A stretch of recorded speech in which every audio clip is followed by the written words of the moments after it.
In this video, we will show you how to send WhatsApp messages using Google Sheets in one click. This is the Google Sheet we'll be using to send WhatsApp messages.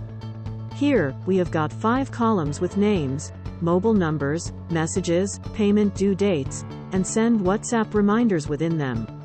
We have over 90 people in this spreadsheet to whom we can send WhatsApp messages. In this 5th column, you will see a link through which you can send a WhatsApp message to the corresponding mobile number. To do this, go to the extensions and select the Apps Script option.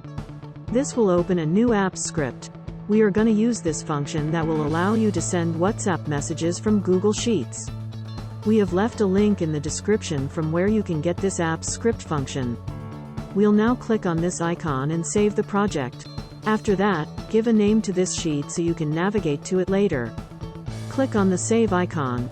After that, click on the Run icon right next to it. In the execution log, you can check the status of the script. Here, you can see the links are also created. Let's get back to the Google Sheet. Here you can see there is a link in each row for sending the WhatsApp message. And this link is created for every person in the spreadsheet. Now, let's send a message to Alice Walton on the sheet. For this, you need to click on the corresponding link. This will open up the WhatsApp website. Here it shows we're going to chat with this phone number. It's the same mobile number as in the Google Sheets. This is the message that will be sent. Click on the Continue to Chat button. If you don't have WhatsApp installed on your computer, then use WhatsApp Web instead. The text will already be placed in the message box. You just need to click on the Send icon.